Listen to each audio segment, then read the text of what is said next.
do you feel like Agentic OpenClaw moment is more than just about agents? It's about an operating system because it feels like an OS. You know, it's the next wave of revolution in AI. Hello, everybody, and welcome back to another episode of Exponential Africa, where we bring you the best thought leadership and innovation from around the globe to Africa. And, you know, there are many events that happen in a year where you feel the future is arriving in real time, and the Mobile World Congress happens to be one of them. And this year, something different happened. The conversations moved from beyond apps, beyond chatbots, and even beyond smartphones. And what we started seeing emerge as agentic AI, intelligent systems that don't just respond, they act. They book your travel, they negotiate your services, they coordinate your devices, and increasingly they operate across entire digital ecosystems. Now, to help us unpack what's really happening, I'm joined by someone who lives at the intersection of AI, spatial computing, gaming, and the future of interfaces. Cathy Hackl, who is commonly known as the godmother of the metaverse. She's a best-selling author. She is the Nokia's future tech in residence. She's an amazing podcaster, and she's a dear friend. Please give a big warm welcome for Cathy Hackl. Well, Mick, I'm excited to be here to be talking tech and everything that's happening in the space because it's wild.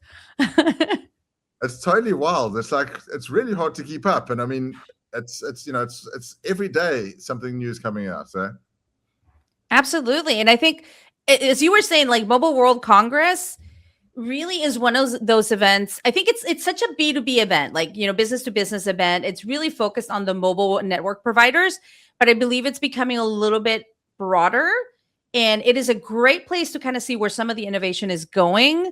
It was kind of like it was a great year, I think, to be in Barcelona. Amazing. I mean, when you were walking the floor, what are some of the biggest shifts you felt compared to previous years?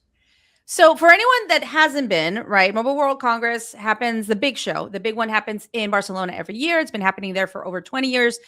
They have side events. They have one in Vegas, Doha. They have one in Shanghai. The main focus is mobile networks, mobile providers, you know, anything related to cell phones or these sorts of things in the network. But I would say this year, it really felt like the conversation was more serious and less gimmicky, to be honest. Like, I feel like the mobile industry and the telco industry are realizing what's ahead of them. And one of the biggest things that I noticed was the conversation was more serious. AI was everywhere, right? AI, like every stand was AI, et cetera, et cetera. But what you really started to understand, I think, from the network perspective and the telco perspective, is that with everything that's happening, and like you and I were having a conversation about all the stuff you're doing with OpenClaw, like the amount of traffic and how it's changing. So one of the things that Nokia, like you mentioned, I do a lot of work with Nokia. They had something where they explained to me how the network, the requirements on the networks that power connectivity are changing because you've got human traffic and now you have machine traffic. And the machine traffic is actually way bigger than the human trafficking, the human traffic on the network, right? So it was really interesting to understand, okay, the amount of requirements and needs that are going to be put on the network for connectivity once you have all this connected intelligence is something that the telcos need to prepare for and the networking providers need to prepare for.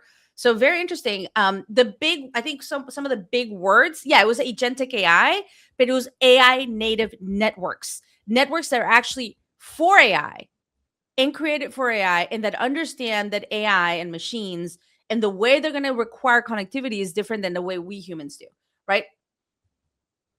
Yes. I mean, it's pretty amazing that I'm sure you saw a lot more like real deployments now with this new power of AI. It's less about demos and it's more about like, here's the actual deployment, or here's the real product. A lot of agentic AI demos, and then there was a lot of physical AI. So physical AI could have been robots, like Honor, for example, unveiled their new humanoid robot. There were humanoid robots everywhere, right? There were lots of humanoid robots, a lot of delivery robots, a lot of drones, but there was also glasses everywhere, right? Whatever replaces the mobile phone.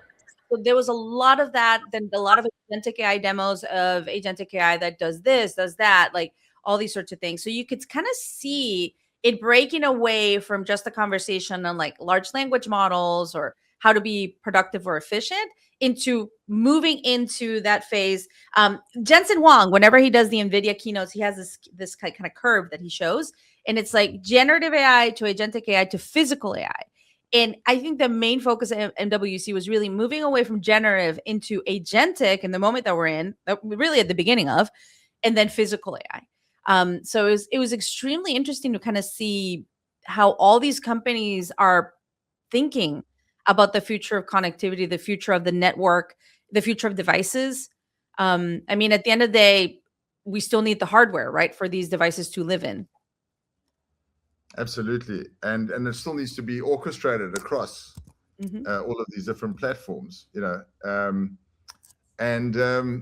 so just going a bit deeper on that everyone's talking agentic AI.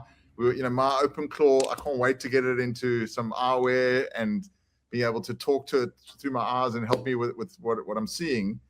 What convinced you that this is becoming real infrastructure rather than hype now? Definitely, it's an infrastructure play. There were several things. I don't know if people remember last October, you had GTC. GTC is NVIDIA's big conference. It's the Super Bowl of AI. Happens in October, and then in March, it's actually kind of coming up pretty soon. But NVIDIA invested $1 billion in Nokia. One of the reasons they did that is to look at radio access networks. So radio access networks are kind of what allows devices to connect closer to the user. So the thing here is what you're starting to see is that the conversation is moving to how do you interact with AI just through prompts and in your computer, to how does this actually brings it into the physical world, and how do you start to connect all these devices, right? Because you just mentioned putting your OpenClaw in your glasses or a device, right? But you're talking about it operating on glasses. You talk about robots. You're talking about holograms. All these things kind of happening together. So the really question is, how do we create that level of connectivity that allows for all that to happen? The level of connectivity, and I've said this many times, currently does not exist, right? So that was one of the signals, is the conversation around these AI native networks to power not just human traffic in the network, so the calls and the things that we do on our phones, but also machine traffic on the network and the requirements. So that was one thing. The other thing that I thought was really interesting, and this is kind of like something that I've been talking about for a while, and I said it in Singularity U South Africa, is that in order to get to the next phase of AI, whether you want to label it AGI, super intelligence, like whichever term you prefer to use, or whichever term, they're not interchangeable, but however you want to kind of talk about it, you can't reach that next phase with just large language models, right? It's not possible. Let's be honest, right? So you need new models and new architectures. And I think that was one of the things I started to see at the event, is the conversation around that, whether it was world models, which is really hot and where a lot of the investment is going on right now. Like, and you probably saw this, Mick, like Jan LeCun just raised more than $1 billion of seed funding. This is seed funding. Like, it's one of the biggest seed funding ever. In seed. I'm like, okay. I remember when a good Series A was 8 to 10 million. So $1 billion in seed. Seed for world models. Yeah. Wow. Yes, it's one of the biggest seed funding rounds ever in history, probably the biggest one. But into world models, because he is he's championing those future architectures to be able to create agentic AI that works in the physical world and physical AI that works in the physical world, right? So you're starting to see interest in new models and new architectures. So the architectures could be AI native networks, and the models could be world models, which is what Jan LeCun is doing, what Dr. Fei-Fei Li is doing, what some of us are working on. Or it could be large geospatial models, like people think Niantic Spatial and they immediately think Pokemon Go. But it's really about mapping the world in 3D in real time. So in order to get to that next phase of AI, agentic AI that works in the physical world and physical AI that truly works in the physical world, you need new models and new architectures. And that was one of the things you started to see at the show, was the conversation moving beyond just large language models, which we all love and use all the time. But the reality is that there's only a limit to what they can do for us in the physical world. Love it. And I think this agentic layer that's being created is just so exciting, and it's just nonstop. I mean, every day you're hearing there's OpenClaw, and OpenClaw's it's overtaken React on GitHub, with the amount of stars and reviews, and in such a short time. And then you've got Pico Claw, and you've got Nano Claw, and now you've got anti-gravity from Google, Claude Cowork. Yeah. I'm a Claude Cowork kind of gal. I haven't jumped on the Claw yet. But you're gonna help me with that, but I'm Claude Cowork all the way right now. So you're gonna love the Claw. Yeah. The Claw is unbelievable. I will say in Facebook, for example, Meta just acquired Moltbook. I think there's a mad rush. And this is a question to you, actually, and I'm going to turn it on you. I don't know if any guests do this to you, but do you feel like this agentic OpenClaw moment is more than just about agents? It's about an operating system, because it feels like an OS. It's definitely more than it's a totally revolutionary concept. It's the next wave of revolution in AI. It's completely. It's like moving from deep learning to LLMs, as an example. It's like very, it's that new layer on top of the LLMs that are very good at doing certain tasks, but not good at like running through an end-to-end project. So for me, I feel like this is a holy cows moment, and there are no holy cows. A month ago the world changed pretty much. Yeah. Do you feel superhuman? Because I do feel like there's an augmentation happening here, and that's part of the OS. So exactly, I feel totally superhuman. It's just that I can't. I'm not even sleeping. I'm working harder than ever. I actually was laughing with a friend earlier. I was going for a walk just to catch some fresh air, and while I'm walking, I want to keep working with my OpenClaw on Telegram, and my tokens were rate limited. So that's one problem, is that you keep getting rate limited if you use it too much, because the tokens are quite pricey, unless you're using like open source models and you're trying to work like a hybrid open source plan. And so for that walk, for that 10 or 15 minutes, I felt helpless. I couldn't carry on working so instead of actually taking the time to have some relaxing time and reflection time, I was actually hoping to be doing some work while I'm doing my walk. You're so productive.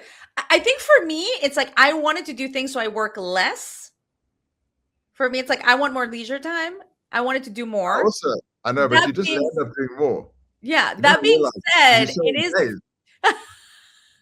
I am in build mode too, so I understand the kind of the impetus of like it feels like such an exciting moment to build anything, right? To whatever, like the sky's the limit. Think of an idea, you can now create it, which is super exciting.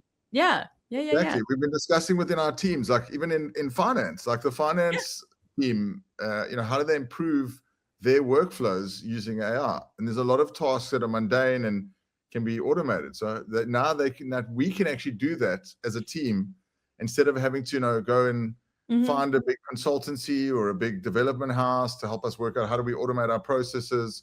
It's actually possible for anyone to just use in their company right now. Well, and I think that's the magic. Anyone, right? This is truly revolutionizing anyone's job, anyone's creation process. I'm excited, but I do see this as that moment of like, it's an operating system. It's like something, it's like a layer. You mentioned layer. I address it more as an operating system.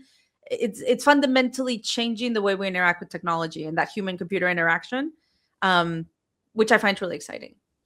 Totally. And I mean, for the last 15 years, we've lived in this sort of app economy world. And do you think this is changing that? This is going to kill that world?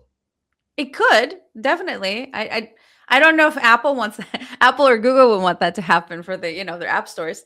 It does make everyone being able to have an app and create an app in a lot faster and kind of deploy it a lot quicker. But I do think we eventually move away from apps, right? Yes. It feels natural for that to be the evolution, right? What replaces that and what is the economic model, I think, is the bigger question that everyone needs to think through. Yeah, I actually heard a really great thing at the Abundance Summit. Peter Diamandis' Abundance Summit just been happening. And Alex Finn was talking about what he thinks is going to happen is that Apple will integrate, if Apple's clever, they integrate this agentic layer into the app ecosystem, so that when you think about an app, it gets created for you automatically in real time on the fly through the Apple system. And you can just use it for that specific use case and then either keep it or toss it away. But it becomes like a real-time app interface that you can use, Yeah, I guess it's more like livable apps, or apps that are kind of pop up when you need them and then you don't need them and it goes away. I kind of like that idea because it becomes personalized, intuitive, adaptable, right? And I guess if you think about it that way, and then add the layer of new devices, whether it's the AirPods with cameras, whether it's glasses, and all the neural technology, that becomes even more interesting, right? Absolutely. Yeah. I mean, I think that is going to be like what you said is, what Jensen Yan's saying is that this AI is moving into hardware, into phones, glasses, robots. And it's really going to transform our whole world. Yeah. And yeah, I think that's what a lot of people are not understanding or seeing. And a lot of the fear, right? Because there's still a lot of fear around this. And even myself, I was just telling you, I was like, I'm not ready for open cloud. Like I've tested it a little bit, but I'm like still a little concerned. I was like, hold my hand, right? Because I'm cloud co-work right now. That's where all my agentic stuff is happening. But I think from a fear perspective, I think the conversation around job loss, around a lot of this stuff, it's because I don't think people fundamentally understand that this will enable us to do more, do it faster. And the idea and the concept of job, like the word job, 9 to 5 job, is fundamentally getting disrupted, right? Work remains. We will work. Like people will work. It'll depend, like work will change. You probably won't be a 9 to 5 in front of a desk. But I think that this is the evolution is this. So I don't know. I think there's a lot of fear and a lot of misunderstanding. But if you really truly believe that this comes into the physical world, agents can do a lot of things for you, can free up your time, and then physical AI can do a lot for you too. It's an exciting moment. Nerve-wracking for a lot of people, understandable. But I also think it's a moment of like just crazy abundance.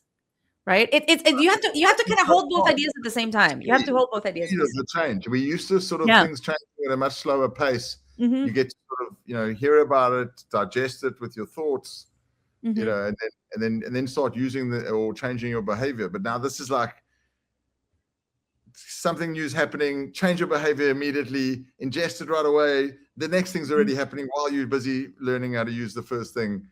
And it's just this constant accelerated flywheel.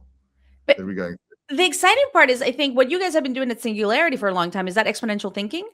And I think that is critical. It's a critical skill, right? Because the iteration process, the pivot process, the iteration is so fast that unless you've trained your brain, right, to think that way, which you guys have been doing forever, it's harder for some people, right, to adapt it. You got to choose what tool works best for you. Like I do think people need to choose what works best for them. But is that constant iteration of kind of pivoting, changing, adapting, even what the apps you're building, right? That we're all building. It's like, oh, this didn't work. Let me change this, or let me evolve this, or like, I think it's that constant state of like, I don't know, iteration, scrappiness. It's almost like we are all our own startups, and we got to constantly iterate and change, to fit the whatever market fit we have. We have to fit with that. So I don't know. It's interesting. Yeah, it's definitely changed. I mean, maybe if we jump back to a little bit about Mobile World Congress. So like, what were some of the other things you saw there? Was there, big displays from Snapchat or the new spectacles, or is there an Apple Vision Pro 2, or, what's coming out in the wearable space, or the robots, or any of the cool stuff you saw? Here's the interesting thing. And I think with any of these big shows, there's what you see on the show floor, and there is what you get shown in private suites, right? That's where the magic truly happens, where you go behind closed doors, you sign your life away, you sign your NDA, your firstborn, and then you get shown things that most people can't see, right? And I think you and I have the privilege of being some of those people that get shown the future before it arrives. So while I can't necessarily give you a lot of specifics, I will say the optics are moving really fast, especially when it comes to glasses. we're getting closer to that bending of light. In order for you to have a true hologram in front of you or a virtual representation that is pretty solid, you need to bend light. And I think we're getting closer to that with the optics and the optics work being done across, whether it's in Switzerland, whether it's in the Nordics, or whether it is in Israel, which has done a lot of great and amazing work in optics. I think we're getting closer to that. That idea and that concept that whatever is within eyesight and earshot of you, and I mentioned this in a lot of my talks, becomes the canvas. I think is getting closer. So I'm very excited. I think humanoid robotics are advancing quite a bit as well, in both a really exciting way, but also scary way. Who was there from the robotics companies, just out of interest? Unitree was there. Honor had their new robot. I don't know if Figma was there, but Figma might have been there. Agility Robotics is usually there as well. I believe Coco Robotics was there. I'm not sure. I mean, there were just a lot. Aura was there. Aura Ring, the Aura Ring, and they're going into glasses. It's like a telecom event. That's what I'm trying to get to. Is that it's a telecom event, and look at all these sort of adjacent businesses or at a telecom event. Because in order for all these things to work, you have to have connectivity, right? They have to be able to connect in some way. It's connected intelligence. So yeah, like Aura Ring was there. They're going into like glasses. They bought an interface, like a neural interface company. So you're going to start to see, I think, a lot of different hardware. Yeah. So it's like an exciting moment. It's a telco event. Here's the other big thing that was really exciting for me as someone that does a lot of work in the gaming space, and you do too, in the metaverse and kind of all these kind of virtual worlds. It was probably the first year I saw, and I was able to host it, by the way. I was on the main stage, hosting one of the main keynotes. It was like called Peeking into Tomorrow's Culture's Crystal Ball. And on the main stage, I was able to have a fireside chat with Johanna Ferris, who is the president of Blizzard Entertainment. So for people that don't know Blizzard, most people do. They have Call of Duty, Diablo. I mean, they have some of the world's top games. So having a talk on the main stage about gaming, the importance of gaming as an industry, the importance of gaming as culture, the importance of connectivity in gaming on the main stage of Mobile World Congress, to me felt great. Right. But also was a big signal that gaming was finally getting the respect it deserves on the main stage of this big telco conference. So I don't know. That was one of the other big things. It's like gaming is not slowing down. And if you look at the numbers, right, in Africa, by the way, because I know a lot of the audience is global, but there's a lot of people in Africa and in emerging markets. Gaming is one of the most important economies that is, in places like Africa. 1 in 3 people in the world plays video games. Gaming as an industry is larger than music and Hollywood combined.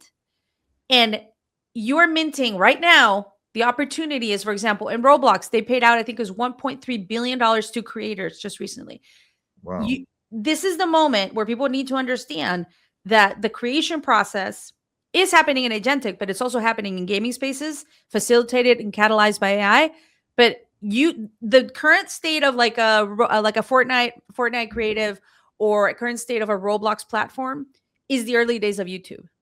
If you start to go into these platforms to create games, right, this is the early days of what YouTube used to be. Like Roblox is minting teenage millionaires. Like it's crazy to say that, but there are teenagers with development studios that are creating games in Roblox that are making millions, or not hundred thousands of dollars. So that was another big signal for me. It was like, yes, the hardware and everything, but also let's not forget the power and the importance of gaming in this moment. Well, it's funny you say that. We've just launched a thing called Red Horizon, which is an AI strategic simulator to help leaders make better decisions. So you get to play in your role. If you think about, we've actually made it for a client in Dubai, because if you think about, being an executive, or it's all for all areas of the business, if you get into these hard decisions you have to make, all of a sudden there's a war. How are you going to deal with it for your customers and all your teams? So we've made a game which is effectively a simulation where you get to play a role and get judged by an AI called Red Brain. It's all set in the future. It's called Red Horizon. And we're seeing some amazing results from this. It's actually helping people be better in their role and more engaged in playing a game rather than just, learning in a 2D format in the old way. So I think it's going to have a major, as these experiences just keep getting better, it's going to be one of the main ways that we learn in the future is through this immersive experience. Absolutely. I feel like these virtual worlds and these gaming experiences and environments are sandboxes, right? They're, to me, and I say this, they're the current R&D labs. They're the R&D labs of right now, especially for the younger generation. So definitely, I think keeping tabs on what's happening in the gaming space continues to be incredibly important to understand the whole revolution that's happening, not just in a one siloed space. And I mean, just like double click on that. There's World Labs that's doing some incredible stuff in world generation, and then there's and Jan LeCun's AMI. I think it's there's several world models companies. But yeah, the biggest ones, I would say the most well known. Let's be honest, the most well known would be World Labs. Dr. Fei Li, godmother of AI. I'm the godmother of the metaverse, so I have some sisterhood there, and I highly respect her work. She had already raised more than $1 billion, I believe. It wasn't a seed round; it was called something else. And then now you have Jan LeCun raising $1 billion for AMI. And his company is based in Europe, which I think is a really interesting change. It's not Silicon Valley based; it's based in France. So investment is going there. And I think those are the top two most well known for world models right now. I think you're going to continue to see others pop up because that's where the money's going. People understand that beyond large language, you have to move over here, and also you have to move into newer models. So you'll continue to see that. And then from a geospatial model, large geospatial models, you've got Niantic Spatial, which used to be Niantic. They kind of sold the Pokemon part out. So I think those are some of the names to watch when it comes to this, but there's a lot more. And I think you're going to see a lot more. The funny thing is, you and I have a mutual friend who was in Davos earlier this year, and she was talking to someone really well-known in AI. And she was saying, hey, we're thinking of doing something in world models. And that person said, oh, I don't think there's anything. There's no there. Or I think it's hype. And now you've got serious investment going into world models. So I don't say, I wouldn't invest again. I wouldn't bet against I wouldn't bet against Fei Li or Jan LeCun or kind of what's coming next. Absolutely. And for us, at Ubu, what's so exciting is that we could take those world models and we bring it straight into our platform. As we've built a whole application layer that once you've got the world model, how do you interact? How do you, create friends? How do you do all types of things, ticketing and social features? And so it's going to accelerate our development. As soon as these world models come out, you're going to see this explosion of these 3D immersive worlds with all of these new use cases and new capabilities, almost like when the LLMs come out for, you're seeing all these new businesses come out. The new ChatGPT moment, right, will be world model led. So Mick, you got to go raise the 1.3 billion in seed round. Go. Give me a new idea here. No, seriously, I think you should go raise some capital. And so I think I wanted to do some quick fire rounds to stand off. And I think the first quick fire round we've already answered was, what is the one technology that's going to explode in the next 3 years? I have two. Cool. I have two. I mean, and I love spatial computing. Don't get me wrong. I love spatial computing, but I will tell you there's two things that I'm really keen on. I think, oh gosh, there's three. Can I do three? All right, I'll do three. I think photonics. You're going to start to see NVIDIA just made some big investments in photonics companies that allow connectivity to happen through light. Let's call it that in a very simple way. It's way more complicated. I think photonics is going to be something that people need to watch out for. From a material sciences standpoint, I think graphene. This is a term many people probably heard in the past, haven't heard in a while. Keep your eyes on graphene. And then obviously quantum. And by quantum, I don't mean just computing, because people are so focused on the computing side. The quantum realm is not just computing, it's quantum sensing and quantum communications. So I would keep your eyes on what's happening on the quantum industry in general. That's very exciting, eh? I think all three of those are just going to explode like we've never seen before in the next couple of years. What's another quick fire? What's one of the most overhyped trends that we've seen?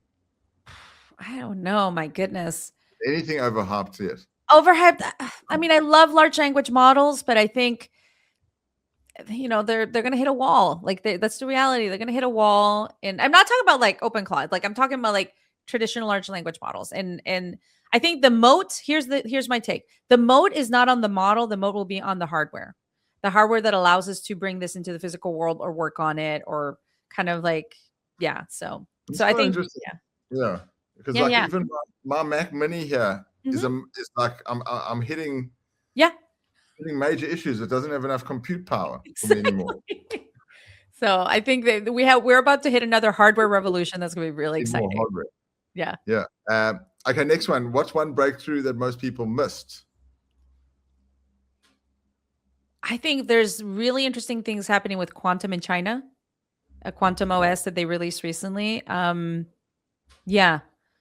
I think that part, I've spent last year educating myself a little bit more on quantum. I'm not an expert by any means. You should have a quantum expert. But I do think that there's some really interesting advancements. And I think because this is kind of a global podcast, I think in the US, we tend to be very US centric and kind of shy away from like maybe understanding what's happening in China. But there are some really interesting advancements in quantum and what they're releasing over there. Amazing. Well, Cathy, thanks so much for your time. We're going to be following you on your LinkedIn and all your socials on Instagram.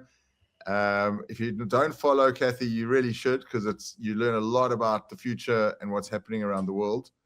And she has a lot of fun while doing it.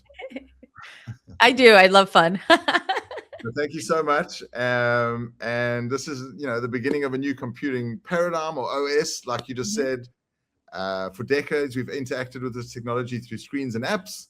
And now we're entering a world where technology interacts with us through agents, environments, and intelligent systems. And thank you to everyone listening.